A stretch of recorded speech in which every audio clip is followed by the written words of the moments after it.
Okay, now we will going to cover test other users section. Till now we have just uh, run it by using one address and that same address which deployed the contract. So it says that it's pretty boring if only one address can send a wave. We want to make our website multiplayer. So let's run this code.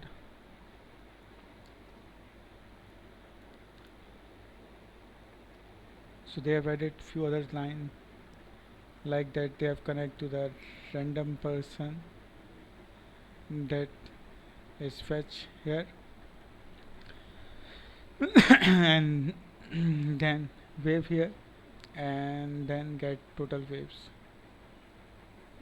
So these are the lines that is added now. So now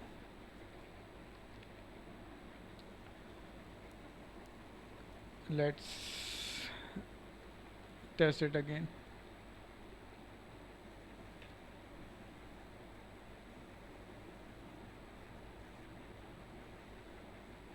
Okay, now we have two waves, one from this address, the one who deployed the contract, and the one is from other contract. So now it's pretty cool now that other person can also wave to our contract. So now let's move to next section.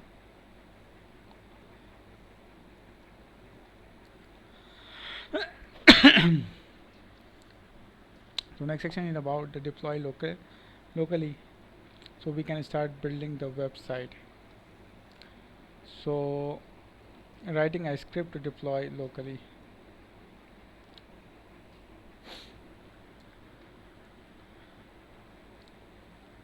Let's remember when you run.js is actually creating a new local Ethereum network, deploying your network. Then when the script ends, Red Hat will automatically destroy that local network.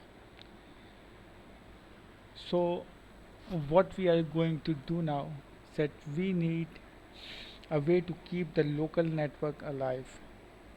Well, why is this so? Because think about a local server, you want to keep it alive so you can keep talking to it. For example, you have a local server with an API you made. You want to keep that local server alive so you can work on your website and test it out. It's just like a server. Your smart contract deploy on a blockchain is just behaves like a server that you have to keep it alive and just call it again and again. If we're going to redeploy it again and again as we are doing till now, so we will get the new address of uh, our contract. So every time we have to change our application, our website to run that new contract. So let's move forward. Head to your terminal and create a new window. This window, be back to your my portal project. Then here, go ahead and run. Okay, let's create another terminal and just go to my portal and there's yarn hardhat node. Okay,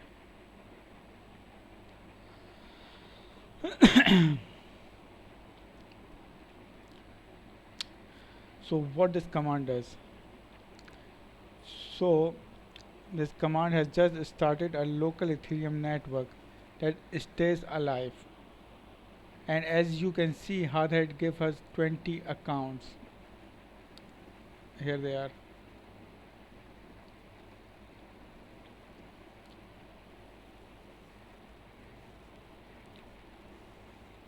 okay, to work with, and gave them all 1000 Ethereum. We are now rich. Wow, best project ever. So basically, Hardhead create 20 accounts for us, uh, 20 addresses, and then assign 1000 Ethereum to each of them. So we can test our contract by deploying it. Okay. So right now this is just an empty blockchain, no blocks. We want to create a new block and get our smart contracts on it. Let's do it. Okay. Under scripts folder, create a file called deploy.js. Let's create a file deploy.js inside the script. Okay.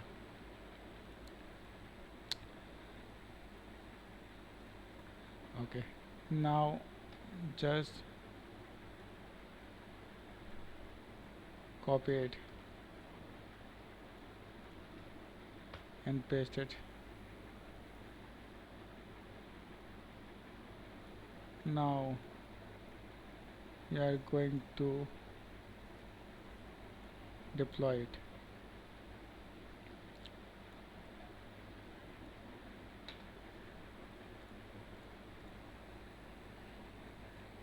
Now we are going to terminal 1 and write the command hardhead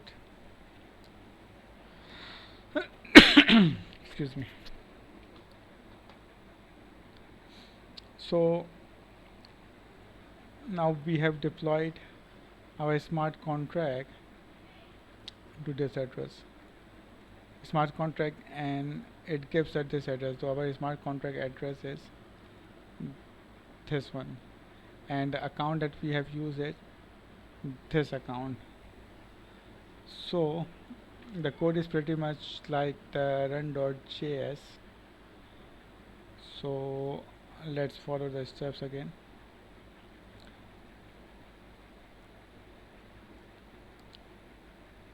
Okay.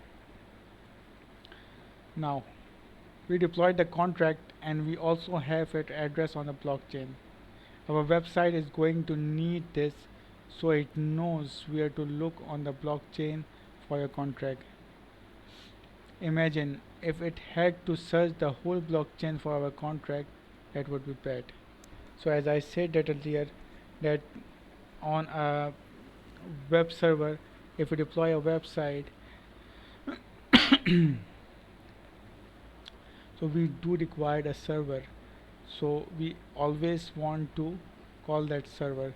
So it's just like a concept like that, that ethereum in ethereum blockchain, as we deploy our smart contract, it gives us the address of that contract that we want to keep it, and always call that call that address. So we will ensure that we will keep calling the same contract that we have deployed.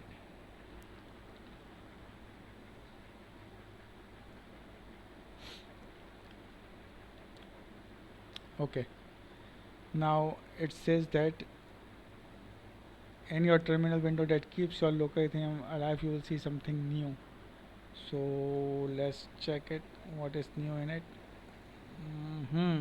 Okay, so it gives us contract as a transaction, from, value, gas use, block number.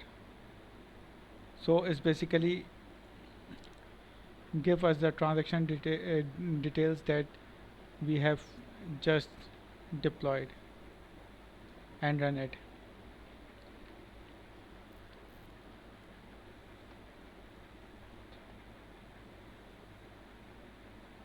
Okay, so now what's gas and what does it mean, the block 1, what's the big code next to transaction.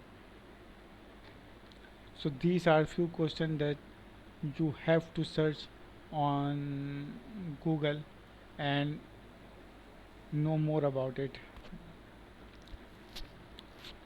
I will also going to make a video about this stuff and how we can read each transaction details. So I will going to make the video on it also. Okay, so let's move to next section.